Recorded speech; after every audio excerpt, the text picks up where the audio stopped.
আমাদের নারীকে আমরা অ্যাস্থেটিক্যালি পূজিত করি, ফিজিক্যালি হয়তো করি না। পরিবারে মেয়েদের সেই জায়গা নেই, এবং পরিবারে যে জায়গাটা নেই সেটাই মেঘে ঢাকা তারাতে দেখা গেছে। ওনার ওটাকে আর্তনাদ নয় যে দাদা আমি বাঁচতে চাই, কিন্তু আমাকে সবাই মিলে বাঁচতে দিল না, এই সমাজ আমায় বাঁচতে দিল না। কলকাতায় এর মধ্যে যে নারকীয় ঘটনা ঘটেছে সেখানেও আমরা জানি না তিনি লাস্টে এরমভাবেই চিৎকার করছিলেন কিনা। উভয় ক্ষেত্রেই সেই প্রিন্সিপালের এগেনস্টে দাঁড়ালো, তার লেখালেখি, তার চিন্তাভাবনা এবং তার প্রেম, দুটো ক্ষেত্রেই সে উল্টো দিকে গিয়ে দাঁড়াচ্ছে। এখানে কিন্তু ঋত্বিক ঘটকের যে মানসিকতা, সেই জন্য এইখানে আসছে যে ওর কোনো প্রিন্সিপাল নেই। প্রিন্সিপাল উনি বলতেন না যে আমি আর্টকে কখনো ধোকা দিইনি, বেইমানি করিনি কখনো আমি। এটা তো অবশ্যই আজকে এটা শেখবার, আজকের সময়ে, আজকের সমাজে, আজকের সিনেমার রাজনীতিতে এটা ভয়ঙ্করভাবে শেখবার জিনিস। এথিক্স, প্রিন্সিপাল, ঋত্বিক ঘটক যেটা আমাদের দেখান। এই যে অতিচালাকের দল, সমস্ত সর্বত্র অতিচালাকের দল, যারা মুখে অনেক কথা বলে কিন্তু আসলে আকণ্ঠ ভোগবাদে নিমজ্জিত, ঋত্বিক ঘটক তো তাদের কালপুরুষ। ওই মননটা, ওই টেকনিক্যাল স্ট্যান্ডার্ডটা না থাকলে, ওই পড়াশুনোটা না থাকলে, ওই সিনেমা বোদ্ধা না থাকলে, ওই টোটাল হিস্ট্রি, যেটা আন্দোলনের যে হিস্ট্রি, থিয়েটারের যে হিস্ট্রি, লিটারেচারের যে হিস্ট্রি এবং সিনেমার যে হিস্ট্রি, ওই সবটা বহন করে এবং না গেলে ওই শটের ডিজাইনগুলো ওরমভাবে করা যায় না। কেন একটা অসাধারণ সিনেমাকে আমি দেখব, অ্যানালিসিস করব, কেন শুধু ওয়েব সিরিজ দেখব না, কিভাবে দেখব সেটাকে, টেকনিক্যালি, অ্যাস্থেটিক্যালি, হিস্টোরিক্যালি, পলিটিক্যালি কীরকমভাবে দেখব, এই সিরিয়াসনেসটা কিন্তু সত্যিই অনেকটা কমেছে। আজকের সিনেমাতে আসছে শিক্ষিত ছেলে মেয়ের সংখ্যা কিন্তু অনেক বেড়েছে বিভিন্নভাবে। তারা যে শুধু ফিল্ম ইনস্টিটিউট তা নয়, তারা ফিল্ম স্টাডিজ, আরও বিভিন্ন ভিডিওগ্রাফি অমুক তমুক করে আসছেন, কিন্তু আলটিমেটলি তারা কিন্তু সিনে শ্রমিক হয়ে থাকছেন শুধুমাত্র। এবং সেটা আমি একটু নেগেটিভ অর্থে বলছি যে তাদের দৌড়টা অ্যাজ ইফ ওইটাই।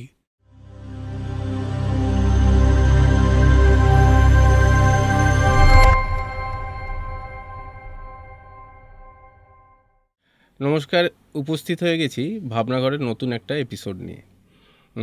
আজকের যে এপিসোড ভাবনা, সেই এপিসোড ভাবনা রয়েছে আমাদের ভাবনাঘর চ্যানেলটা, সেই চ্যানেলটার একটা সেগমেন্ট, যে সেগমেন্টের নাম হচ্ছে সিনেমা থেক, যেখানে আমরা ভারতীয়, বাংলা এবং ইন্টারন্যাশনাল যে সমস্ত ছবি বহু প্রচলিত, বহু চর্চিত এবং আমাদের মনের মধ্যে দাগ ফেলেছে, আমাদেরকে ভালো লাগা তৈরি করেছে, সিনেমার কাছে নিয়ে এসছে, সিনেমার অনুরাগ বা সিনেমার প্রতি এক ধরনের অন্য ধরনের চিন্তা এবং মননকে তৈরি করেছে, সেই রকম কিছু সিনেমাকে নিয়ে ডিকোডিং, আমাদের ভালো লাগা, আমাদের দেখা দৃশ্য এবং সেগুলোকে নিয়ে এক ধরনের ডিকনস্ট্রাকশনের ডিসকোর্সে যাওয়ার চেষ্টা করব।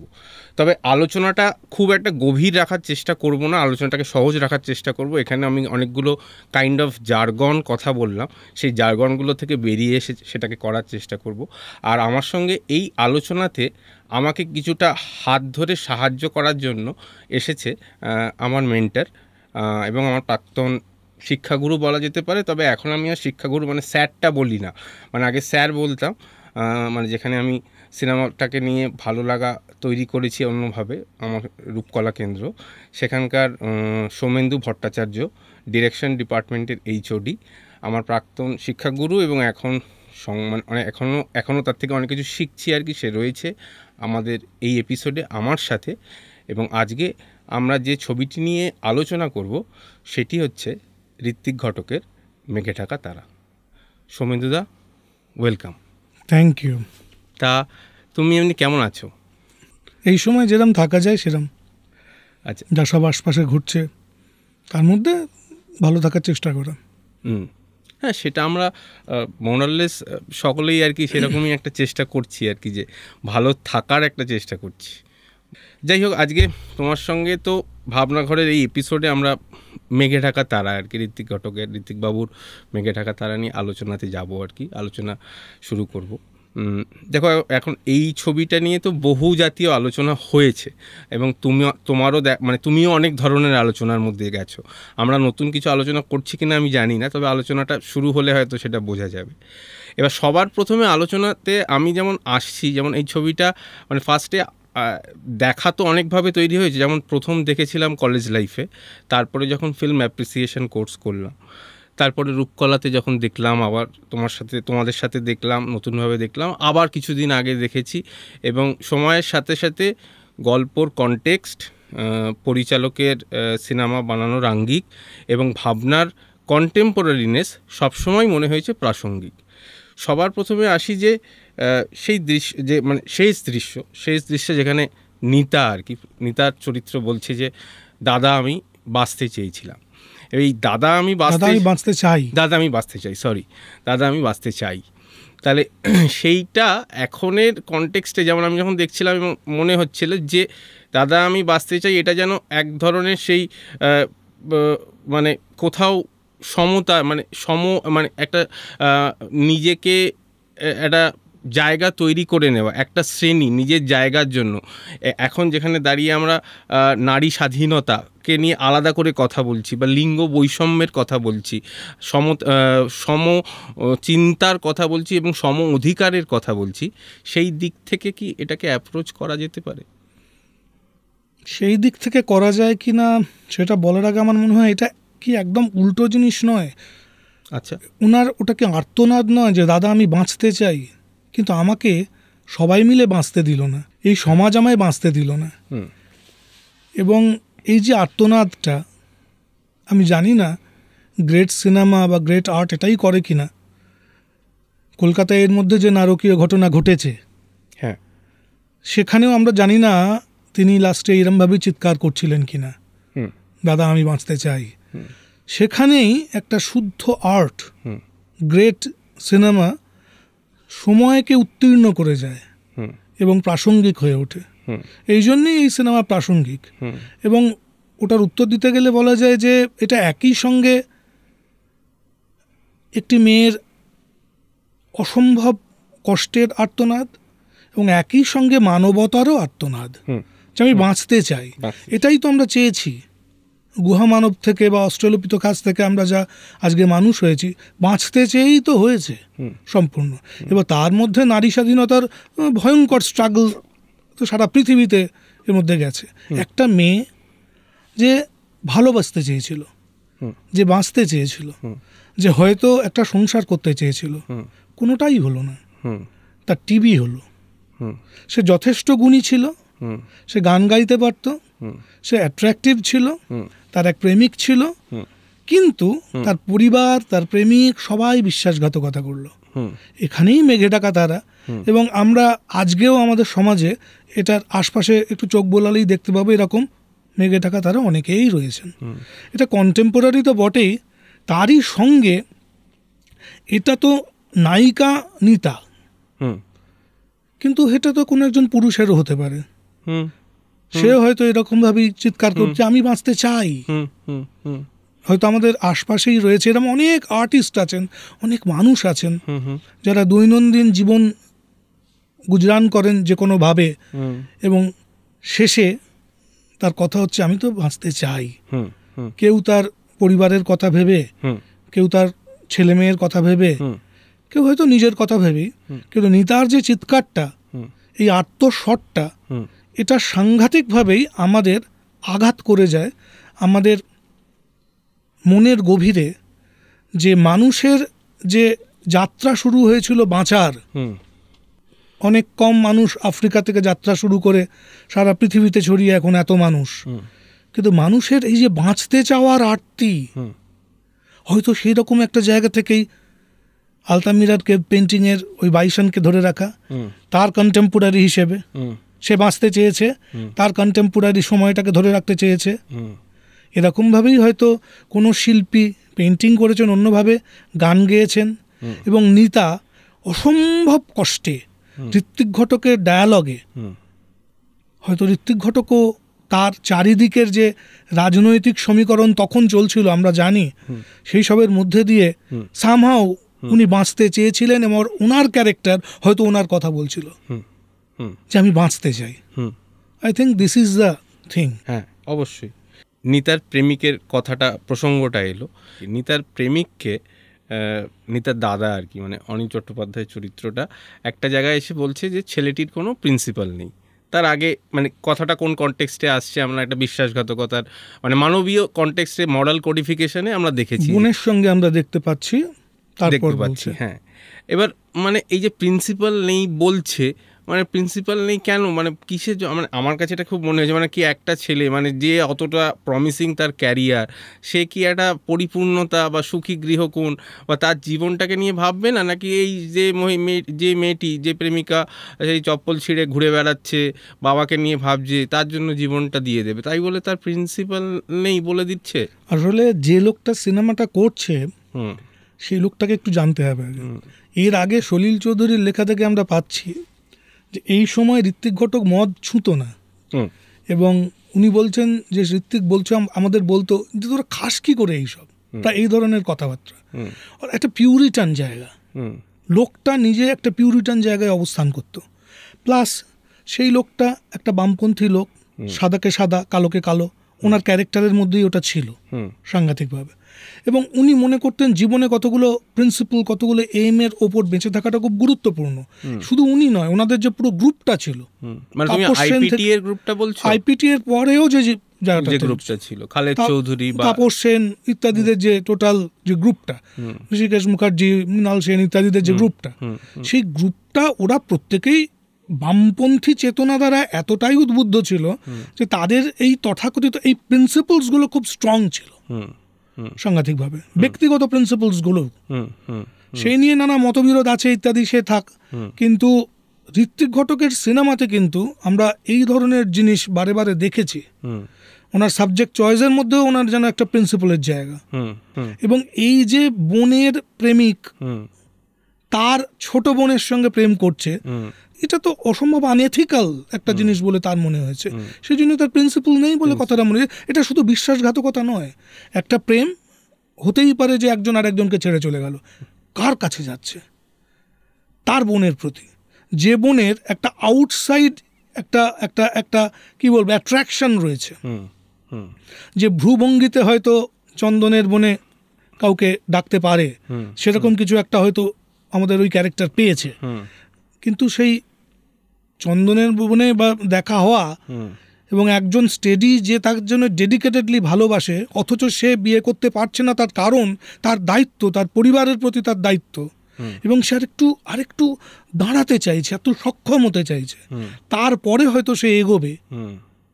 লোকটা অপেক্ষা করতে পারছে না, এবং অপেক্ষা করতে পারছে না আর একটা জিনিস আছে, সেটা ওই লোকটাও কিন্তু তখন স্ট্রাগল করছিল, পড়াশোনা করছিল, লেখালেখি করছিল, তারপরে আমরা দেখি যে সে বড় চাকরিতে জয়েন করছে, অর্থাৎ উভয় ক্ষেত্রেই সেই প্রিন্সিপালের এগেনস্টে দাঁড়ালো।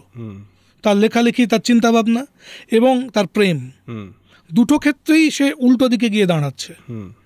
এখানে কিন্তু ঋত্বিক ঘটকের যে মানসিকতা, সেই জন্য এইখানে আসছে যে ওর কোনো প্রিন্সিপাল নেই, এবং এই প্রিন্সিপাল নিয়ে বাঁচাটাই তো এদের কাছে ভয়ঙ্কর গুরুত্বপূর্ণ হয়ে দাঁড়ানো। বার্টল্ট ব্রেখট নাহলে ওইভাবে বাঁচতে সারা পৃথিবীতে, ওইভাবে চ্যাপলিন কেন? প্রিন্সিপাল, তাদের মতো করে প্রিন্সিপাল, সেই প্রিন্সিপালের ওপর দাঁড়িয়েই তো সত্যজিৎ রায় পরপর তার ওই ছবিগুলো করেছেন। ঋত্বিক ঘটক, যিনি হিন্দি সিনেমায় যে কোনো সময় কাজ করতে পারতেন যদি চাইতেন, করেননি। যেমন আমি শুনেছি যে মেঘে ঢাকা তারার বোধহয় একটা হিন্দি ভার্সনের আবেদনও মানে শক্তি সামন্তের দ্বারা বোধহয় এসেছিল, যেটা বোধহয় উনি রিফিউজ করেছেন সম্ভবত, সেখানে সম্ভবত, আমি জানি না, মানে আমিও এটা খুবই না, কিন্তু এটা শোনা যায় এই ধরনের জিনিসপত্র। এবং মেঘে ঢাকা তারার আমি একটা অদ্ভুত ইনফরমেশন দিই, এটাই প্রিন্সিপালের বিষয় নয়, কিন্তু ইনফরমেশন এটা আমি জানি। তাই ঋত্বিক ঘটকের খুব ঘনিষ্ঠ বন্ধু ছিলেন সমীরণ দত্ত এবং তার স্ত্রী বাণী দত্ত। ঋত্বিক ঘটক যখন FTI পুনেতে যান, তখন ওনারাও ওখানে স্ক্রিপ্ট রাইটিং এর ক্লাসের জন্য যান করাতে। মেঘে ঢাকা তারা একটা সময় শুটিং যখন বন্ধ হয়ে যায়, তখন ওনাদের সর্দার শঙ্কর রোডে বাড়ি ছিল, সেই বাড়ি বন্ধক দিয়ে টাকা তুলে শুটিং করা হয়েছিল। তারপর আবার প্রডিউসার পাওয়া গেলে সেটা ফিরিয়ে দেওয়া হয়েছিল। কিন্তু এই যে জীবন ধারণটা, যে বন্ধুর জন্য বন্ধু করছে, সমীরণবাবুর বাড়ি বন্ধক দিয়ে ঋত্বিকের ছবি হচ্ছে, কারণ ঋত্বিক ভাড়া বাড়িতে থাকে, তার নিজের থাকার কোনো জায়গা নেই। এই যে মানুষগুলো, তারা তো ওই জায়গাটাকে বিশ্বাসঘাতক বলে মনে করবেই। ঋত্বিক ঘটকের আর একটা খুব বড় ইন্টারভিউ এর মধ্যে, পরাণ বন্দ্যোপাধ্যায়ের একটা ইন্টারভিউতে দেখা যাচ্ছে পরাণ বন্দ্যোপাধ্যায়কে ঋত্বিক ঘটক বলেছিলেন যে আমি কোনোদিন আর্টিস্টিক্যালি কখনো বেইমানি করিনি। আচ্ছা ওটাই ওনার ইন্টারভিউতে আমরা পাচ্ছি। অর্থাৎ এই জিনিসগুলো ওনার কাছে খুব গুরুত্বপূর্ণ ছিল, কিন্তু এই বেইমানি না করা, আর্টিস্টিক্যালি সফল হওয়া কি না হওয়া, কিন্তু আমার প্রিন্সিপালে আটকে থাকা, প্রেম ভালোবাসার বিষয়ে বেইমানি না করা, এই জিনিসগুলো এই মানুষগুলোর কাছে স্ট্রং কিছু মরাল ভয়ঙ্কর মরাল কিছু কোডস এর মধ্যে একদমই ভীষণভাবে সেই জিনিসটাকে ছিলেন। এবং মানে আমরা যদি গোদারের সিনেমাও দেখি, গোদারের সিনেমাতেও আমরা দেখবো কিন্তু প্রচণ্ড কিছু মরাল কোডস নিয়ে গোদার কাজ করেছেন একটা লং টাইম। এবং ঋত্বিক ঘটক এই মরাল জিনিসটাকে ওনার প্রত্যেকটা সিনেমাতেই প্রায় এনেছেন, কিন্তু যে কারণ না কারোর জন্য অপেক্ষা, কারণ না কারোর জন্য তিতিক্ষা, এই জিনিসটাকে, এবং মানুষ মানুষের জন্য করছে, এবং মানুষের নিজস্ব কিছু প্রিন্সিপাল, সেই প্রিন্সিপালগুলো সে আটকে রেখে দিচ্ছে, আঁকড়ে ধরে থাকছে।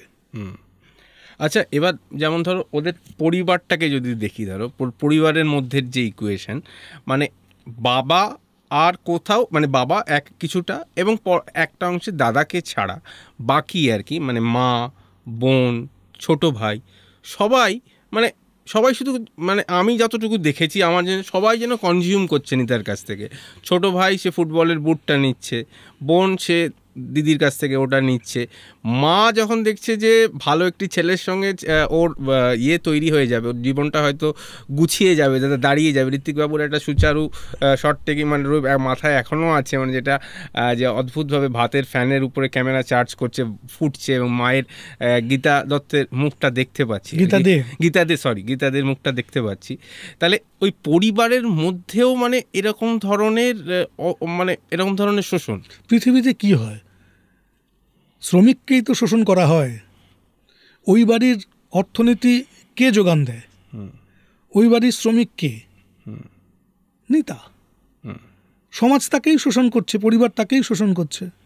এমনকি তার আর্টিস্টিক দাদা, যে পরবর্তীকালে বিশ্বাসঘাতক ইত্যাদি বলছে চলছে বটে, প্রিন্সিপাল নেই এইসব বলছে চলছে বটে, কিন্তু দাদা সে যখন পিওর আর্ট, সে জানে তার সাধনাটা এখনো শেষ হয়নি, সেই দাদাও কিন্তু তখন ওর কাছ থেকেই দাড়ি কাটার পয়সা নিচ্ছে ইত্যাদি এই ব্যাপারগুলো আসছে, এবং আর্ন করছে নিতা, শ্রমিক নিতা, তার শ্রমের ওপর দাঁড়িয়ে থাকছে পরিবারের বন্ধনটা। এটা তো আছেই, এটা ভীষণভাবেই আছে। এবং মা প্রত্যেকে তার নিজের রিয়েলিটি থেকে পুরো জিনিসটাকে দেখছে। মায়ের ওই যে অসাধারণ সাউন্ডের যে ব্যাপারটা, মনটা ফুটছে যেন ভাতের, এরপর ভাতের হয়তো হাঁড়ি চড়বে না ও যদি চলে যায় সংসার, এই যে রিয়েলিটিটা, এটা তো মানে কি বলবো, এটা তো নিশ্চয়ই রয়েছে। তো কিন্তু এর সঙ্গে একটা ডাইকোটমি অদ্ভুত রয়েছে কিন্তু ঋত্বিক ধরেছেন, সেটা হচ্ছে ওর ছোট ভাই যে সবচেয়ে বেশি এক্সপ্লয়েট করছে এবং চাকরি পেয়ে করে, তার কিন্তু বড় অ্যাক্সিডেন্ট হচ্ছে। এবং বাবা সেই সময় একটা কথা বলছে যে যেটা হওয়ার মানে মোটামুটি এরম ব্যাপারটা, যে যা হওয়ার তাই হয়েছে, যন্ত্র ওকে নিয়েছে। আচ্ছা, যন্ত্র ওকে নিয়েছে। এবং মানে এটা খুব কনসিয়াস, মানে এটা কি ধরো এটা তো অ্যাডাপ্টেশন, একটা লিটারে মানে টেক্সটের ছোট গল্প শক্তিপদ রাজগুরু, হ্যাঁ, সেই টেক্সটেও কি এই ইঙ্গিত ছিল নাকি এটা ঋত্বিকবাবুর নিজস্ব? অবশ্যই ঋত্বিকের নিজস্ব, অবশ্যই। তার কারণ এর আগে উনি অযান্ত্রিক করেছেন, সেখানেও কিন্তু যন্ত্রের সঙ্গে সম্পর্ক রয়েছে, এবং শেষে গিয়ে ঠকে যাওয়া হয়তো যন্ত্রের সঙ্গে তাকে জগদ্দলকে ফেলে দিতে হচ্ছে, এই ব্যাপারটা রয়েছে। কিন্তু মেঘে ঢাকা তারাতে শ্রমিক নিতা যে তার চটি খুইয়ে ফেলছে প্রতিদিনের তার পরিশ্রমে, এবং আলটিমেটলি যে ক্ষয় রোগ প্রাপ্ত হচ্ছে, টিবি হচ্ছে ওর, সেই নিতাকে তার সংসারের সবাই সম্ভবত এক্সপ্লয়েটিত করছে। সম্ভবত বাবা ওটা কনসাসলি নয়, এবং সেই জন্যই বাবা একদিন রাত্রিবেলায় যখন ওর টিভি ধরা পড়ছে বলছে, তুই চলে যা মা, তোর আর কিছু দেবার নেই, এটা বাবা বলছে। হ্যাঁ, এবং সেই যে যখন ধরো তোমার দাদা এসে পরের দিকে দেখছে, এবং কাকে অ্যাকিউজ করবো, কাকে বলছে, কারে আই অ্যাকিউজ, তখন দাদা বলছে কাকে, টু হোম। জিনিসটা উল্টো দিকে এসে দাঁড়াচ্ছে, যে কাকে করছো জিনিসটা। আচ্ছা, একটু বলো যে এই যে তুমি বললে যে আমার কাছেও এটা মনে হয়েছে যে নিতা, আমার মনে হয় যে নিতা হচ্ছে এই একটি ক্লাস, মানে শ্রমিক শ্রেণী, বা এই শ্রমিকেরা হয়তো একটা প্রতিভূ, যেটা খুব ভীষণভাবে মানে এই জন্যই ছবিটা হয়তো ইটার্নাল, তার একটা ইটার্নিটি রয়েছে, মানে যতদিন শ্রমিক মালিক এই সম্পর্কগুলো, এই ক্লাস ডিভিশনগুলো থাকবে, এই ছবির কন্টেম্পোরারিনেস থাকবে। এবার এই যে নিতার চরিত্রর এই যে একটা ক্যারেক্টার আর্ক, এই যে টাইপটা, এই টাইপটা একটা কিভাবে ধরা আছে, মানে এখানে একটা জার্নি ধরা আছে, মানে শুরুতে যে প্রচণ্ড রকম জীবনের জন্য লড়ছে এবং শেষেও সে জীবনের দিকেই কিন্তু ফিরে আসতে চাইছে। তাহলে এই টাইপটাকে এখানে ঋত্বিক ঘটকের নিজস্বতা, মানে উনি কীভাবে এই ক্যারেক্টার আর্কটাকে তৈরি করেছে, এটা উনি যদি ক্যারেক্টার আর্কের কথা বলি তাহলে তো এই মেয়ে যার যেখান থেকে তার জার্নি শুরু হচ্ছে এন্ডে গিয়ে আরও খারাপই হচ্ছে, বরং ডেভেলপমেন্টের যে পুরো জিনিসটা সে প্রায় মারা যাওয়ার একটা জায়গাতেই জিনিসটা যাচ্ছে। কিন্তু তার যে ক্যারেক্টারের জিনিসটা তার মধ্যে দিয়ে আমরা বেশ কিছু জিনিস দেখতে পাচ্ছি। একটা সময় আমরা দাদার কাছ থেকে জানতে পারছি নিতা গান গাইতো, তার মানে নিতার গান বন্ধ হয়েছে শ্রম করতে গিয়ে। নিতা তার নিজের প্রসাধন ইত্যাদি তেমন ব্যাপার স্যাপার নেই, ওর বোনের আছে, এই জিনিসটা ধরা পড়েছে। বাবা স্কুল মাস্টার ছিল, বাবা সন্ধেবেলায় তখনও পড়ান। নিতা তার কর্তব্য করে যাচ্ছে, তার দাদা সে কিন্তু গান গেয়ে যাচ্ছে, লাগি লাগান, যাই হোক আরও বিভিন্ন রকমের পুরো জিনিসটা। এই যে পুরো জিনিস সবার সাপোর্টিভ একটা মানুষ যেন নিতা সবার মধ্যে আছে, কোথাও নেই, সবার জন্য আছে, কেউ ওর জন্য নেই। এমনকি এই যে ক্যারেক্টারটা এইভাবে ছুঁয়ে ছুঁয়ে ছুঁয়েছে, নিতাকে ধরে গল্পটা এগোচ্ছে, কিন্তু নিতার মাধ্যমে গল্পটা শুধু এগোচ্ছে না, চরিত্রগুলো এক্সপ্লোরড হচ্ছে।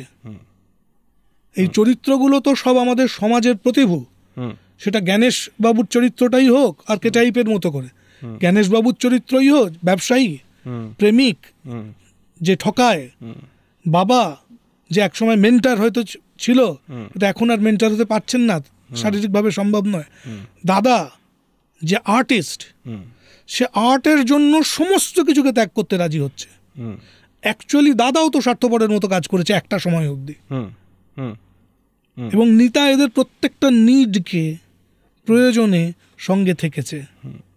তার চরিত্রটা ওইভাবেই ডেভেলপ করতে করতে করতে করতে করতে করতে যাচ্ছে। কিন্তু নিতা আলটিমেটলি ওই যে ঘরটা, ওই ঘরটাতেই ও থেকেছে, ক্রমশ আরও আলাদা হয়েছে, একা হয়েছে। কিন্তু ওর বিছানা, ওর খাট, তাতেই মুখে কাপড় চাপা দিয়ে রক্ত উঠছে, সেরকম অবস্থাতেই ওর রিয়েলিটিতেই ও রয়েছে। যখন দাদা তাকে জানতে পারছে যে তার টিভি হয়েছে, তার আগে অবধি, অর্থাৎ নিতার যে জার্নিটা, সেই জার্নিটা অসম্ভব একাকিত্বের একটা জার্নি। বিগিনিংয়ে হয়তো ওটা ছিল না, যখন ওই প্রেমিকের ওটা, কিন্তু তারপর থেকে প্রেমিকের ঘরে যখন সে আবিষ্কার করলো বোনকে, হাতের চুরির আওয়াজ দিয়ে বোঝালো এবং সিঁড়ি দিয়ে নামতে চাবুকের শব্দ, চাবুকের শব্দ, চাবুকের শব্দ, তারপর থেকে যে তার টোটাল যে জার্নিটা অসম্ভব ইনহিউম্যান একটা জার্নি, ইনহিউম্যান একটা জার্নি। কিন্তু এরকম না বলা গল্পই তো অসংখ্য। ঋত্বিক একজনকে ধরেছেন, ওই সময় আরও অনেক কিছু উনি করতেন, মাত্র কম বয়সে মারা না গেলে হয়তো আরও অনেক কিছু উনি করতেন। কিন্তু এই নিতার এটা তো শুধু নিতা একটা মাদার আর্কেটাইপের মতো আর্থ, মানে যাকে পৃথিবী, যাকে কর্ষণ করে শুধু সোনা ফলানো হয়, নিতা কি ওই রকম? নিতাকে কর্ষিত করে সবাই তাদের সুবিধাটা করে নিয়েছে, এটা একটা আর্কেটাইপ। কিন্তু এটা শুধুমাত্র নিতার আর্কেটাইপ না, অন্যান্যদেরও ভোগবাদকে এক্সপ্লোর করা, প্রত্যেকের চাহিদাকে এক্সপ্লোর করা, আর্টিস্ট প্রত্যেকেই তো ওকে ইউজ করেছে, অনেকগুলো আর্কেটাইপের মধ্যে দিয়ে আছে। শেষে জ্ঞানেশ, আমি ছোট ক্যারেক্টার, জ্ঞানেশবাবুর ক্যারেক্টারটা, যে পরে দাদা ফিরে আসছে যখন অটোগ্রাফের জন্য পিঠটা এরমভাবে দিচ্ছে, যে আগে খাওয়া নিয়ে অপমান করতো ওকে, জিনিস চাইতে গেলে অপমান করতো, দাড়ি কাটার জিনিসটা নিয়ে অপমান করতো।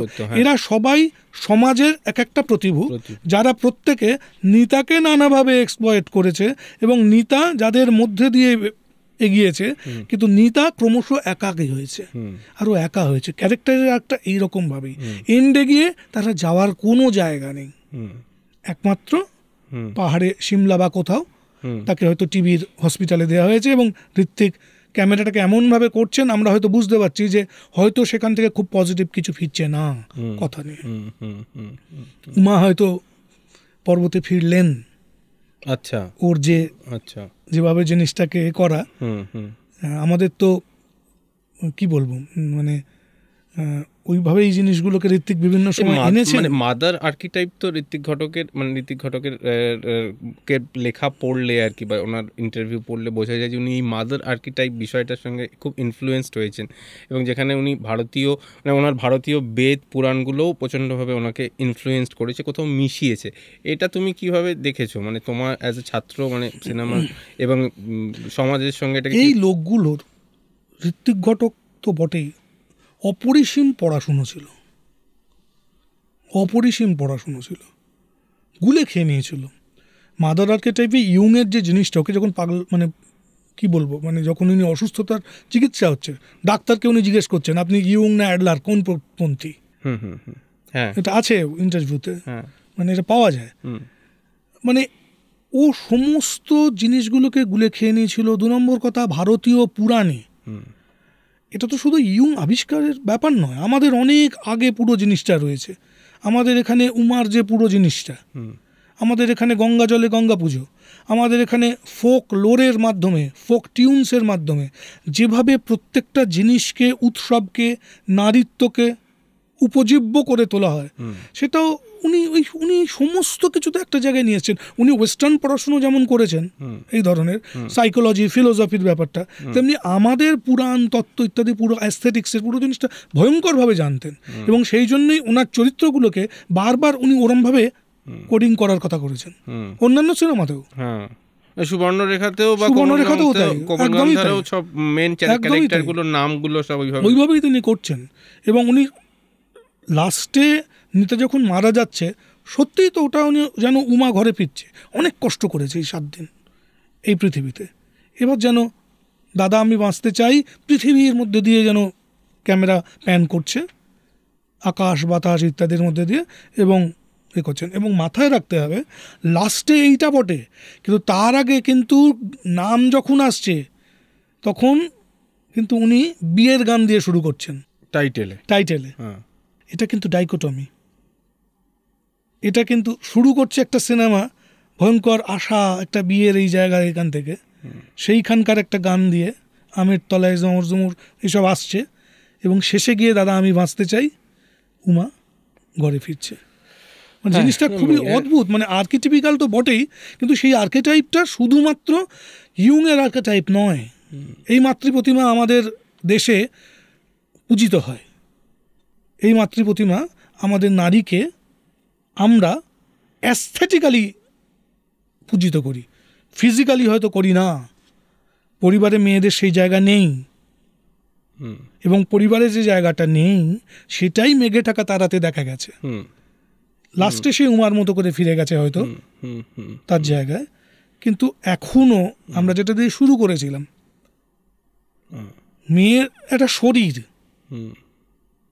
মানুষ যখন একটা ছেলে বা কেউ যখন একজনকে ধর্ষণ করে, ধর্ষণের মানে কি, একটা শরীর মানে কি, সেটা তো একটা স্পেস, সেই স্পেসে ইনভেট করা হয়, তার পার্সোনাল স্পেসে ইনভেট করা হয়, যেরমভাবে আমেরিকা ভিয়েতনামে ইনভেট করেছিল একটা স্পেস। শরীরকে তো ওই রকমভাবেই ছিঁড়ে খুঁড়ে খাওয়া হয় প্রায়, আমি শব্দটা বলছি খুব কনসাসলি, কারণ অভয়ার ক্ষেত্রেও তো এই একই জিনিস হয়েছে, কুকুর বেড়ালের মতো করে হয়েছে। এই যে স্পেসে ইনভেট করা, এটা কি যথেষ্ট পরিমাণে সম্মানের পরিচায়ক? আজকাল আমাদের ভারতবর্ষ জুড়ে, এটা শুধু আমার দেশের, আমার এখানে নয়, সারা ভারতবর্ষ জুড়ে যেরকমভাবে মেয়েদের ওপর অত্যাচার আবার সাংঘাতিকভাবে বেড়েছে, সেটা তো বোঝাই যায় যে আমরা মুখে বলি আর্কেটাইপ, মাতৃবোধ, অমুক তমুক, মেয়েরা কেন এটা হচ্ছে, তার কারণ মেয়েরা অনেক বেশি স্বাবলম্বী হচ্ছে, ইকোনমিক্যালি অনেক বেশি রেজিস্টার্ড হচ্ছে, নিজের ডিসিশন নিজে নিচ্ছে, সুতরাং ইনসিকিউরিটি আসছে। সুতরাং তার উপরে ভিয়েতনামের মধ্যে আমেরিকাতে যেরকমভাবে চড়াও হয়, ওরকমভাবে তার শরীরে চড়াও হওয়া, মনে চড়াও হওয়া, ধর্ষণ, এটা তো একটা অস্ত্র, রাজনৈতিক অস্ত্র, মানে পাওয়ার পলিটিক্সের, ভয়ঙ্কর পাওয়ার পলিটিক্সের একটাই। এবার ধরো আমি একটু ছবিটার যে প্রেক্ষাপটে যে ইমেজ, পার্টিকুলারলি ইমেজ পলিটিক্সের ক্ষেত্রে, মানে যেমন ধরো মনে আছে এখনো যে প্রথম দৃশ্য ওপেন আপ ও টাইটেলের পরে ফেড ইন করছে, আমরা দেখছি যে একটা বিশাল বড় আকারের গাছ, সেই গাছের মধ্যে দিয়ে নিতার চরিত্রটা হেঁটে এগিয়ে আসছে। এটা অবশ্যই মানে ছবি প্রথম যখন দেখেছি সেই দেখার সময় কখনোই মনে হয়নি প্রথমবার যে এটার মধ্যে কোনো ইঙ্গিত মানে আলাদা করে কিছু আছে। পরের দিকে ডিকোডিফিকেশনে ধরা পড়েছে। এবং তারপরে যেমন ধরো প্রেমিক আর নিতা যখন বসে, ওরা একটা আইসোলেটেড জায়গাতে গিয়ে বসে এবং সেই জায়গাতে ওদের ব্যাকড্রপ দিয়ে একটা ট্রেন ছুটে যাচ্ছে আর কি। আর আরেকটা জিনিস যেমন বলে দিই মানে এটা যে নিতার জন্মদিনটা ওর বাবা পালন করার জন্য আর কি নিতাকে আর পার্টিকুলারলি ওর দাদাকে নিয়েই যায় এবং সেটা শহর থেকে কোথাও একটা আলাদা করে জায়গা। এই দৃশ্যটার মধ্যে একটা অদ্ভুত, ওদের তিনজনকে আমি দেখতে পেয়েছি, মানে মাকে দেখি না, ভাইকে দেখি না, বোনকে দেখি না। মানে এটা কি খুব কনসিয়াসলি বাদ দেওয়া? মানে একটু বলো। সে তো খানিকটা বটে। বাবা ওখানে কি বলছে, এই যে ধান্য ক্ষেত্র বলি, এ দেখতে তো আর পয়সা লাগে না। মানে কি, এরা তিনজন সম্ভবত মানসিকভাবে একটা জায়গায়, আচ্ছা, এবং বাকি যারা তারা ওই দৈনন্দিন জীবনের যাঁতার তার মধ্যে তাদের গুরু, মানে তারা ওটা নিয়েই ব্যস্ত বেশি। কিন্তু এই তিনজন, দাদা আর্টিস্ট, বাবা টিচার বুদ্ধিজীবী, আর এই শ্রমিক, তারা যেন কোথাও একটা সে যে, এবং আমরা জানতে পেরেছি আগেই যে ও গান গাইতে পারত, কোথাও একটা যেন এদের বোধসূত্র, কোথাও যেন একটা মিল, ট্রিনিটি রয়েছে সম্পূর্ণভাবে। এবং এই যে প্রেমিকের সঙ্গে বসে আছে, ট্রেন চলে যাচ্ছে, সময় তো আটকে নেই, এবং ওই ট্রেন যে চলে যাচ্ছে, যন্ত্রদানব যে চলে যাচ্ছে যোগাযোগের মাধ্যমে, ওদের দুজনের প্রেমের মাঝখান দিয়ে চলে যাচ্ছে, এবং হয়তো ওর প্রেমিকও তো আলটিমেটলি চলে যাচ্ছে। আচ্ছা, এবং সেও তো যন্ত্র সভ্যতা, পুঁজিবাদী সভ্যতারই হাত ধরছে গিয়ে, সে এক্সিকিউটিভ হচ্ছে ভবিষ্যতে, এবং ট্রেন তাদের মাঝখান দিয়ে চলে যাচ্ছে, প্রেমের মাঝখান দিয়ে। সময় ওইভাবে বেরিয়ে চলে যাচ্ছে। আমি জানি না উনি এইভাবে করেছেন কিনা, কিন্তু যন্ত্রকে তো এইভাবে উনি বারবার করে আনছেন। ওনার বিভিন্ন সিনেমাতে যন্ত্র বিভিন্ন সিম্বলিক বা মেটাফরিক্যাল বিভিন্ন রূপ ধরে কিন্তু আসছে। এবং আর একটা জিনিস হচ্ছে, বাবা যখন ওখানে নিয়ে যাচ্ছে, এটা খুব ইন্টারেস্টিং। আজকে দেখলে কেউ বুঝতে পারবে না যে ওটা হচ্ছে টালিগঞ্জ থেকে গড়িয়া আসার মাঝের একটা অংশ। ওকে, এটা তখন ওই রকম ধান, তাল গাছ, ওরকম কোনো লোকজন থাকে না, ওরকম একটা সময় ওটা, ওখানে একটা মাত্র বাস তখনকার দিনে চলতো। টালিগঞ্জ থেকে গড়িয়া আসার যে রাস্তা, ওটা ওই অঞ্চলে, মানে ওটার মাঝামাঝি একটা জায়গায় ওটা শ্যুট করে, যে অঞ্চলটায় এখন টেলিফোন এক্সচেঞ্জ ইত্যাদি বিভিন্ন জিনিস হয়েছে, তারও আগের একটা জায়গায় ওটা শ্যুট হয়েছিল সম্পূর্ণভাবে। ঋত্বিক কিন্তু বারবার যখনই চান্স পেয়েছেন ইমেজের মাধ্যমে, এই নিতাকে নিয়ে এই প্রকৃতির মাঝে নিয়ে চলে যাচ্ছেন জিনিসটাকে, এবং এন্ডেও প্রকৃতির মাঝে নিয়ে গেছেন। শুরুতেও প্রকৃতির কাছ থেকে আমরা শুরু করছি। হ্যাঁ, এই যে প্রকৃতির সঙ্গে নারীকে মেলানো বা সেলিব্রেশনকে মেলানো, বাবা ওরা তখন তালের বড়া নিয়ে আসছে, অনিল চ্যাটার্জির ক্যারেক্টার বলছে অত খাবেন না, অত আপনার বয়স হয়েছে। বাবা বলে ওরম বলে না, বলে ওই একটু তালের বড়া নিয়ে এসে মানে প্রবাবলি তোমার দৃশ্যটা শুরু হচ্ছে, শেলির একটা লাইন বলছে যে the poetry of the earth is never dead, না কিটসের লাইন বলছে the poetry of the earth is never dead, বাবা বলছে। তারপর ওই কথাটা আসছে, এই যে ধান্যক্ষেত্র, এ দেখতে তো আর পয়সা লাগে না। এবার ওই সবে, অর্থাৎ ধান্যক্ষেত্র, আবার সেই পৃথিবীতে আদিম মানুষ যা কর্ষণ করেছিল, সীতা, যাই হোক, সীতা কথার অর্থ হচ্ছে আঙুলের লাঙলের মাধ্যমে টানা দাগ, যে সীতা আবার মাটিতেই মিশে যায়। যাই হোক, সেরকমই একটা জায়গায় ওরা বাড়িটা প্রোডাকশন ডিজাইন ওয়াইজ, এবং যেহেতু কলোনি হিসেবে আমরা বুঝতে পারি, রবি চট্টোপাধ্যায়ের করা। রবি চট্টোপাধ্যায় হচ্ছেন বংশী চন্দ্রগুপ্তের ছাত্র এবং আর্ট কলেজ পাস আউট, অসাধারণ পেইন্টার ছিলেন নিজেও, মানে খুবই ভালো একজন আর্ট ডিরেক্টর। আমি ব্যক্তিগতভাবে আমার ওনার সঙ্গে মানে কথা বলার সৌভাগ্য হয়েছে। একটা কাজের আমি ওনার সাথে ছিলাম কিছুদিন, উনি তারপর সেই কাজটা আর কন্টিনিউ করেননি। সেটার ক্যামেরাম্যান ছিলেন সৌমেন্দু রায়। আমি প্রথম যখন অনেক কম 21 বছর বয়সে আমি যখন অ্যাসিস্ট করতে ইন্ডাস্ট্রিতে প্রথম ঢুকছি, ঠিক তখন যে সিনেমাটা হয়েছিল, সৌমেন্দু রায় ছিলেন ওটার ক্যামেরাম্যান, এবং উনি ওটার আর্ট ডিরেকশন করছিলেন। এবং এরা যে কত বড় শিল্পী সে ভাবা যায় না, তাদের ড্রয়িং বা পুরো বোধগুলো ভাবা যায় না। আমি একটা অভিজ্ঞতার কথা বলছি, হয়তো একটু অন্যরকম, তাও আমি বলছি।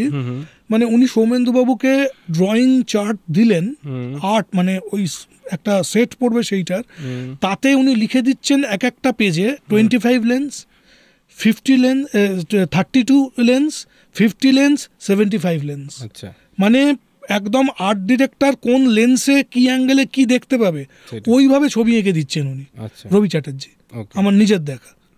এবং মেঘে টাকা তারার আর্ট ডিরেক্টর রবি চ্যাটার্জি।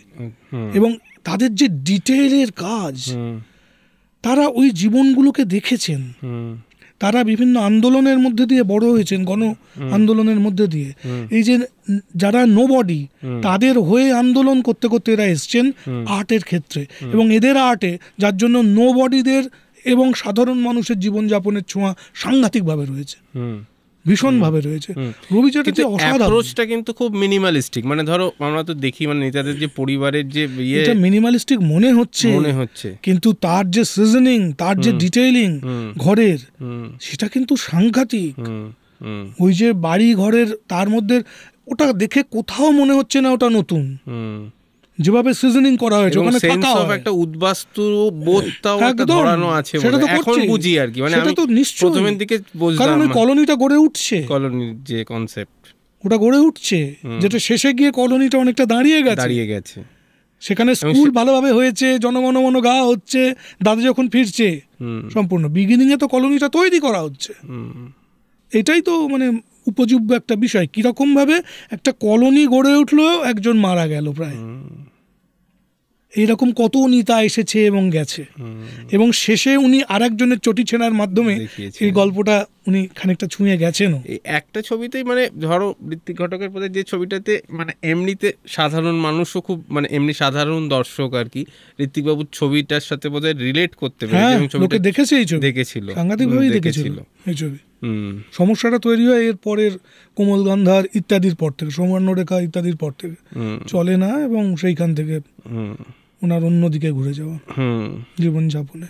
এবং ওই শেষ দৃশ্যের ওই জায়গাটাতে যখন নিতা আবার মানে দাদা যখন জিজ্ঞেস করছে আর কি, যে বাড়ির কথাগুলোতে ফিরে ফিরে যাচ্ছে আর কি, মানে তখনও মানে জানে যে আমি হয়তো আর কিছু মুহূর্তই রয়েছি পৃথিবীতে, যে বাড়িটা কেমন হয়েছে, বাচ্চাটা কি করছে। ওই দৃশ্য তো আমি জানি না যে আলাদা করে কি মেটাফর দিচ্ছে, কিন্তু ওই দৃশ্যের মধ্যে যে একটা হাহাকার রয়েছে, যেটা ভেতরে পাঞ্চ করে, মানে অথচ হাহাকার কিন্তু কথাই কিন্তু যেন জীবনের কথা, জীবনের ইনফরমেশন গুলো জানতে চাইছে, দাদা বলছে, কিন্তু আসলে হাহাকার সেইখান থেকে দাদা আমি বাঁচতে চাই, এবং প্রকৃতির মধ্যে ক্যামেরা ঘুরছে। সাংঘাতিক একটা কন্ট্রাপান্টাল ইউজ, ইমেজ এবং সাউন্ডের কাউন্টার পয়েন্টের মতো করে জিনিসটা। মানে যেমন ধরো তোমার সুবর্ণরেখাতে মেয়েটা আর কি, যখন মেয়েটা এরোড্রামের মধ্যে দিয়ে যায়, এরোড্রামের ওই কালীকে দেখা ওইটা মানে এমনিতে তো মেটাফর একদিকে, এদিকে কিন্তু এমনি যদি শুধু দৃশ্যটার মধ্যে যে ওনার ডিজাইনিং। এবার এই যে কালীকে দেখা, ধরো এই যে মাদার গডেসের এটা, এই যে কালী, এ কোন ইউংয়ের কালী? কালী আমাদের অনেক আগের, কাল সময় নগ্ন কালো, এই জন্যে যিনি অসীম, যিনি সেই কালীকে দেখছে। এবং এই যে মাদার গডেসের জিনিসটা ওটা শুধুমাত্র ইয়ুংয়ের থেকে তো নয়, ওনার পুরাণের বিভিন্ন তত্ত্ব, কালীর যে তত্ত্ব, আগমবাগিসের যে কালী, যাকে আমরা বর্তমানে যে কালীকে করি, কালীর তো অনেক রকমের কনসেপ্ট আছে, অনেক রকম কালী আছেন, কিন্তু এই যে কালো একটা সময় কাল, তাকে যে ধরা, ওই এরোড্রামে হঠাৎ করে একটা বাচ্চা মেয়ে যে একটা কচি লতা যেমন লকলকিয়ে ওঠে, সে যেন মহাকালের মতো কালী সময়ের সামনে এসে দাঁড়ালো। যদিও আজকে এটা আমাদের উপজীব্য নয়, কিন্তু এইভাবে ওনার ছবিতে ফিরে ফিরে আসে ব্যাপারটা। যেমন সত্যজিৎ রায় কোথাও একটা বলেছে, আইদার সিনেমায় নাইতে বা কোনো একটা জায়গায় বলছে যে ঋত্বিক আমার থেকে অনেক বেশি ভারতীয়, অনেক বেশি ইন্টারেস্টিং। সত্যজিৎ রায় ঋত্বিকের মৃত্যুর পরে এটা বলেছিলেন। একটা জিনিস, যেমন ধরো একটুখানি ছবিটার গানের দৃশ্যায়নে আসছি একবার। তোমার ধরো গানের দৃশ্যায়নের ক্ষেত্রে বিভিন্ন মানে একটা তো হচ্ছে যে আমরা অনিল চ্যাটার্জির চরিত্রকে দেখছি, যে উনি পার্টিকুলারলি যখন গান করছেন আর কি, প্রথমের দিকে লাগি লাগান রয়েছে, তারপরে ওনার রিহার্সালের জায়গাগুলো দেখছি, আর যে রাতে মোর দোয়ারগুলি একটা পার্টিকুলারলি একটা বোধহয় বাউল গান আছে, যে বাউল গানটা মোস্ট প্রবাবলি তার আগে একটা শট যাচ্ছে যে নিতা ঘরের মধ্যে রয়েছে, ওখান থেকে দেখছে ওর মুখে ওই বেড়া জালের রিফ্লেকশনস রয়েছে। আমার যেটা মনে হয়, মানে আমার এই মানে জিজ্ঞাসা কনটেক্সটটা হচ্ছে যে নিতার ক্ষেত্রে, নিতাকে যখন দাদার সঙ্গে গাইতে দেখলাম, তার মধ্যে আলো আঁধারি বা ক্যারেক্টার প্লেসমেন্ট বা কম্পোজিশন, যখন দাদা শুধু গাইছে আর কি, যেন আর্টিস্ট হিসেবে গাইছে, কোথাও যেন একটু আলাদা, তাই কি? নিশ্চয়ই, এ তো অন্ধকারকে উদযাপন, কারণ বোনের সাথে প্রেমিকের বিয়ে হচ্ছে, এবং সেই জন্যই ওখানে শ্যাডো অত বেশি, কন্ট্রাস্ট রেশিও অত বেশি। ঋত্বিক ঘটক ওনার ক্যামেরাম্যান তো করেছিলেনই, কিন্তু ওটা ঋত্বিক ঘটকের মোটামুটি নিজস্ব ডিজাইন, যে লক্ষ্য করে দেখলে দেখা যাবে অনিল চ্যাটার্জি যেখানে বসে আছেন, ক্যামেরাটা সেখান থেকে ট্র্যাক ব্যাক করছে, আবার ট্র্যাক ফরওয়ার্ড করছে, ওদের দুজনকে ধরে একটু লো অ্যাঙ্গেলে রেখে, এবং বাইরে থেকে লাইট এমনভাবে করা, ঘরের যে বাঁশের চাঁচারিগুলোর মধ্যে দিয়ে লাইটটা এমনভাবে ঢুকেছে যেন স্টার বার্স্টের মতো করে, স্টারি স্টারি নাইট, আমাদের ভান গখের ওরকমভাবে যেন বিভিন্ন আলো, সার্চ লাইটের মতো ছোট ছোট আলো এসে ঢুকেছে, ভালো করে লক্ষ্য করলে ওটা দেখা যাবে। আচ্ছা, বাইরে আলো, ঘরের মধ্যে অন্ধকার, ওটাই তো থিম। আচ্ছা, নিতা বলছে এখানে আমি গান গাইবো না, ওখানে বিয়ে হয়েছে বোনের, তাদের একটা গান গাইবো না, শুনবি শিখবি আয় বলে ওই গানটা কিন্তু হচ্ছে, যে রাতে মোর দুয়ারগুলি বাংলো ঝড়ে। তো এই যে গানের ইউজ, সেই ইউজ করতে গেলে তার যে ভয়ঙ্কর নাটকীয়তা, সেটাকে তো তৈরি করতে হবে। আর মেলোড্রামা তো ওনার স্টাইল, ওনার এক্সপ্রেশন, ওনার অস্ত্র সম্পূর্ণভাবে, এবং সেই জন্যেই উনি ওই রকমভাবে কন্ট্রাস্টকে নিয়ে খেলেছেন। এবং একটা সময় ক্যামেরা যখন তলায় গিয়ে ওনার মানে একদম ক্লোজ আপে তলা থেকে, হ্যাঁ সম্পূর্ণভাবে, এটা তো একটা ওনার দেখাই গেছে যে ক্লোজ আপ ইউজ, এবং সেখানে ওয়াইড অ্যাঙ্গেল ব্যবহার, আর তলা থেকে আর কি লো অ্যাঙ্গেল কম্পোজিশনের উপরে প্রচন্ড রকম একটা, এবং অদ্ভুত কন্ট্রাডিকশন শর্ট ডিজাইনের মধ্যে দিয়ে, যার মাধ্যমে এই ডাইকোটমিটাই একখানে অসম্ভব ফিল্মিক ল্যাঙ্গুয়েজ তৈরি করছে। এটা অন্য কারোর পক্ষে সম্ভব নয়, এটা অন্য মানে ওনাকে ফলো করে অসম্ভব। ওই মননটা, ওই টেকনিক্যাল স্ট্যান্ডার্ডটা না থাকলে, ওই পড়াশুনোটা না থাকলে, ওই সিনেমা বোদ্ধা না থাকলে, ওই টোটাল হিস্ট্রি, যেটা আন্দোলনের যে হিস্ট্রি, থিয়েটারের যে হিস্ট্রি, লিটারেচারের যে হিস্ট্রি এবং সিনেমার যে হিস্ট্রি, ওই সবটা বহন করে এবং না গেলে ওই শটের ডিজাইনগুলো ওরমভাবে করা যায় না। এটা ইউনিক এইখানেই। এবং ওই লাইটটা, ওইটা ওনাদের যে প্রচণ্ড লাইট ছিল, একদমই না খুব কম পয়সার ছবি, মোটেই সেরকম পয়সার ছবি নয়, কিন্তু দীনেন গুপ্তকে ছিলেন ক্যামেরাম্যান, লাইট বাইরে থেকে স্ট্রেট হার্ড লাইট করা হয়েছিল, বাঁশের কঞ্চির ঘরের যে ওখানে যে ফাঁকগুলো, তার মধ্যে দিয়ে লাইট ঢোকানো হয়েছিল। এবং নিতা এবং মানে অনিল চ্যাটার্জি দুজনেরই, সুপ্রিয়া এবং অনিল চ্যাটার্জি দুজনের মুখেতে হালকা ফিল এমনভাবে করা এই করে। কিন্তু আমরা কিন্তু অন্ধকারের মধ্যে দেখছি, সেটাই আর কি, সেটাই অন্ধকারের মধ্যে দেখছি আমরা ভীষণভাবে স্ট্রাইক করতে। তার কারণ হচ্ছে আর কি রিয়েলিটিটাই তো অন্ধকার। ডিজাইনটা যদি ওরমভাবে না হয় তাহলে তো মানেটাই দাঁড়াবে না। হ্যাঁ, এবার ঋত্বিক ঘটক একই সঙ্গে এখানে মিনিমালিস্টিক, আবার প্রচন্ড এক্সপ্রেশনিস্টিক, এবং নিজস্ব মানে অটার, মানে একজন ডিরেক্টর তার নিজের অটার মানে রাখছে আর কি। একটা জিনিস মানে ঋত্বিক ঘটক তো আইপিটিএ করেছেন, মানে থিয়েটার করেছেন, মানুষের মধ্যে থেকেছেন, সমাজবোধ যার এতটা প্রবল, সেই প্রবল সেখান থেকে ছবি করা, সেখান থেকে একজন কমিটেড আর্টিস্ট, আমি জানি না কমিটেড আর্টিস্ট কথাটা আমার মুখে মানাচ্ছে কিনা, মানে ওনার ক্ষেত্রে অবশ্যই কমিটেড আর্টিস্ট, বামপন্থী আর্টিস্ট, এবং কিন্তু ওনার ছবি মানে এই মেঘে ঢাকা তারা তাই হয়তো মানে ছাড়া, মানে সেই সময় ওনার ছবি দেখলো না কেন মানুষ, মানে মানুষের মধ্যে যিনি এতটা মানুষের মধ্যেকার, এটা তো সত্যিই একটা প্রশ্ন যে কেন দেখলো না। আজকে যেটাকে ইটার্নাল, একটা অসাধারণ ক্লাসিক, সারা পৃথিবীতে ফ্রান্সে থেকে আরম্ভ করে আমেরিকা বিভিন্ন জায়গায় নতুন করে ওনার সিনেমাকে দেখা হচ্ছে, আবিষ্কার করা হচ্ছে সিনেমা থেকে, কেন হলো না? আমার একটা জিনিস হতে পারে যে ওই সময়টায়, যে এটা আমার ধারণা, অন্যান্য বাণিজ্যিক সিনেমার ক্ষেত্রে যে ধরনের ছবি হচ্ছে এবং হিন্দি সিনেমা অলরেডি চলে এসছে, কালার ছবি অমুক তমুক, তাতে যে জিনিসটা করা হচ্ছে, মানুষ হয়তো এই দুঃখের, তার এই স্ট্রেট রিয়েলিটির গল্প শুনতে চাইছে না। কারণ ভারতবর্ষে সে সময়ে বাংলাদেশ থেকে প্রচুর লোক এসছেন। পোস্ট ইন্ডিপেন্ডেন্ট যে সিনেমা ঋত্বিক ঘটকের, সেখানে বাংলাদেশ থেকে আসা মানুষজন তারা একটা বড় চরিত্র, কিন্তু সে সময় দর্শকদের মধ্যেও তারা রয়েছেন, হয়তো তারা এটার থেকে এসকেপ করার চেষ্টা করেছেন। এটা কিন্তু একটা হতে পারে। আচ্ছা। এবং আর একটা আমার যেটা মনে হয় সেটা হচ্ছে উনি যে সাবজেক্টগুলোকে বাছছেন, সেই সাবজেক্টগুলো তথাকথিত ওই সময়ের বাজারি দর্শকদের কথা, মানে আমি ইচ্ছা করে ওয়ার্ডটা বাজারি দর্শক কথাটা বলছি, তাদের কাছে যথেষ্ট এন্টারটেনমেন্ট নয়। অথচ ওনার সিনেমায় গান আছে, নাটকীয় বিভিন্ন মুহূর্ত রয়েছে। মেঘে ঢাকা তারা তো হিট, ভালোভাবে চলেছে। তারপরে কিন্তু অযান্ত্রিক সেরমভাবে চলেনি, এবং তারপরের থেকে আস্তে আস্তে চললো না। এই যে জিনিসটা, এটা সমাজের প্রতি সত্যি একটা প্রশ্ন। সত্যজিৎ রায়েরও বেশ কিছু ছবি চলেনি, যেমন দেবী কিন্তু খুব বেশি চলেনি, ওরকম একটা স্ট্রং সিনেমা। কাঞ্চনজঙ্ঘা চলেনি, ওরকম স্ট্রং সিনেমা। সেগুলো পরের দিকে দর্শক আবার নতুন করে ফিরে দেখতে পেয়েছে। কিন্তু ঋত্বিকের এটা তো ফ্রাস্ট্রেশনের একটা বড় জিনিসও, এবং হয়তো এইটা জানি না এটাকে বলা যায় কি না, কিন্তু ওনার পরবর্তীকালে যে জীবনযাপন, সেখানে এই ফ্রাস্ট্রেশনটা একটা বড় ব্যাপার আমার ধারণা। যে এবং এটা ওনার লেখাতেও বোঝা যায় যে উনি ভীষণই ফ্রাস্ট্রেটেড যে লোকে ছবি দেখলো না। কারণ উনি তো মানে প্রচন্ডভাবেই মানুষের কাছে পৌঁছাতে বোধহয় চেয়েছিলেন। আমার বলা অবধি জীবনে দাঁড়িয়ে আছেন উনি পঙ্কজের মতো, পাঁকের মধ্যে থেকে উনি ফুল ফোটাচ্ছেন সম্পূর্ণভাবে, কিন্তু সে সময়ের লোকে ওনাকে বুঝলো না, দেখলো না। এটা একটা বড় জিনিস। শৈশব নিয়েও ছবি করেছেন, বাড়ি থেকে পালিয়ে, সেই ছবিটাও মানে সেটাও করেছেন স্বর্ণার নিয়ে। অনেকগুলো ছবি তো আনফিনিশড রয়ে গেছে, অনেক সাবজেক্ট, অনেকগুলো সাবজেক্ট। কিন্তু অদ্ভুত জিনিস হচ্ছে লোকটা কিন্তু এত কিছুর পরেও ও চাইলেই তো মধুমতির মতো জিনিস করতে পারতো, প্রমাণিত এটা। করেনি কিন্তু, যায়নি কিন্তু। এইটা ধক, এখান থেকে শেখবার। যা বিশ্বাস করেছে শেষ অবধি তাই নিয়ে গেছে।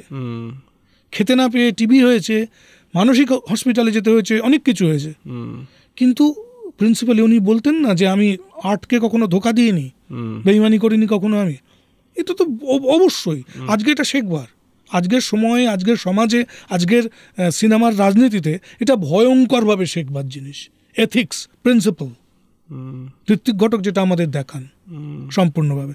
আজকে এই যে অতিচালাকের দল, সমস্ত সর্বত্র অতিচালাকের দল, যারা মুখে অনেক কথা বলে কিন্তু আসলে আকণ্ঠ ভোগবাদে নিমজ্জিত, ঋত্বিক ঘটক তো তাদের কালপুরুষ। উল্টো দিকে দাঁড়িয়ে আয়না মুখে দেখাচ্ছেন, যত দিন যাচ্ছে সিনেমাগুলোকে দেখলে সেটা মনে হয় আয়না দেখাচ্ছেন। কি কেমন আছো আর্টিস্ট, তুমি কি আদৌ আর্টিস্ট?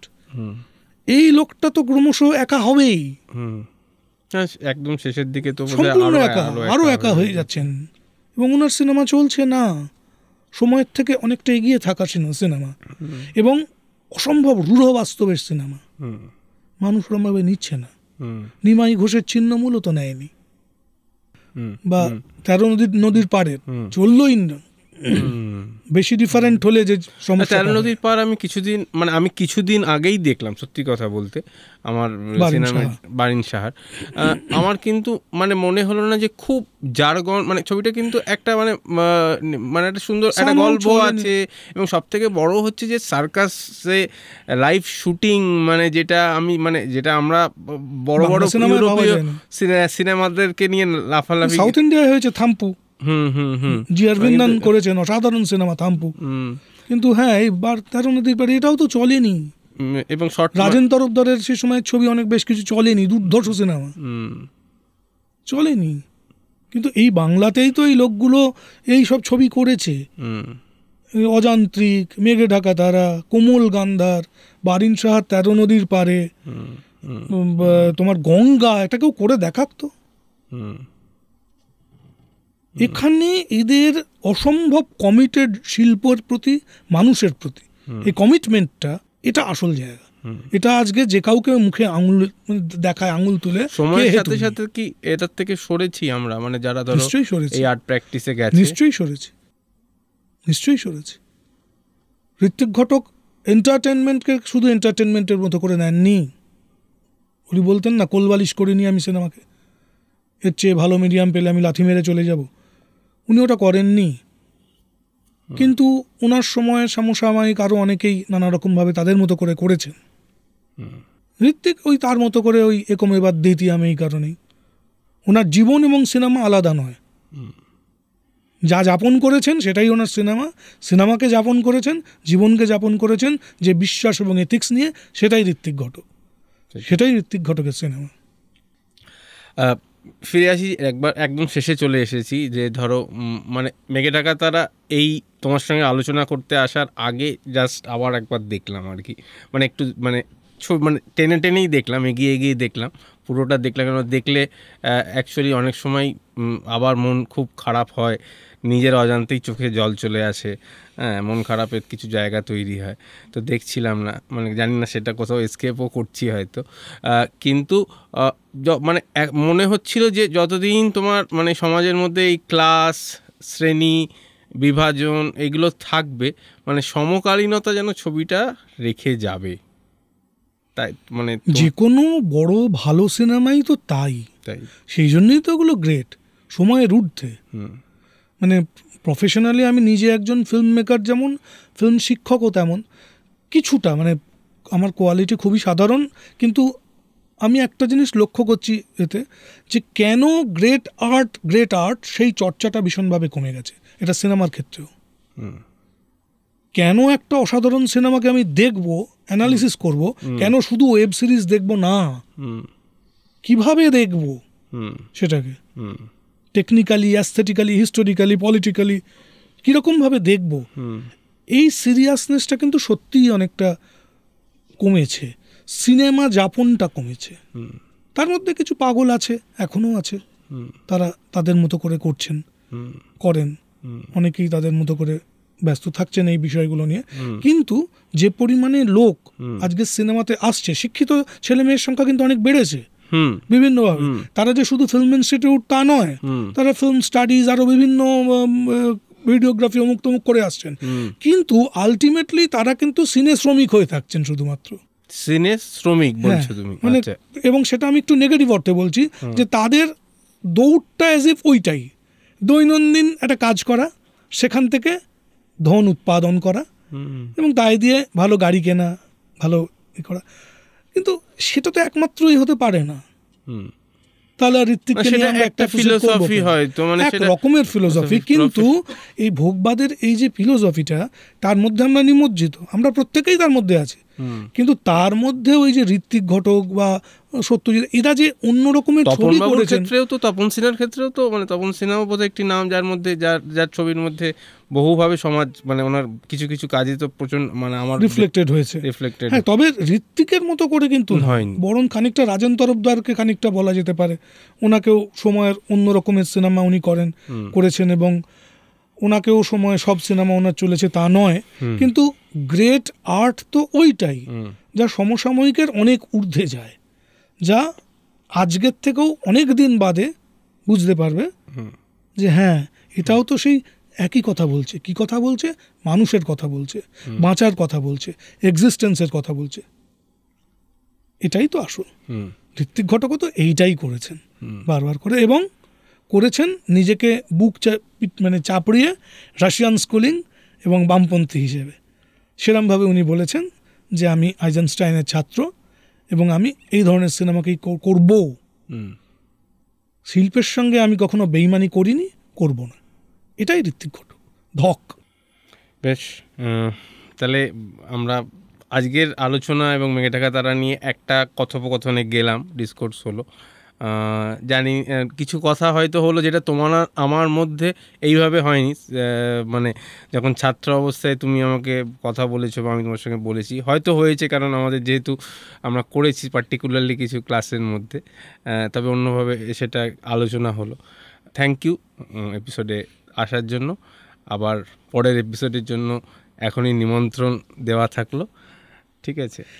ধন্যবাদ তোমাদের সবাইকে যারা আছেন হুম কাজের সঙ্গে যুক্ত, তোমাকে এবং অন্যান্য প্রত্যেককে আমি ধন্যবাদ জানাই এবং আমি আশা করছি তোমাদের এই ভাবনাঘর লোকের পছন্দ হবে, সমসাময়িক হবে এবং সময়েরও ঊর্ধ্বে উঠবে। Thank you. দেখা যাক। Thank you for calling.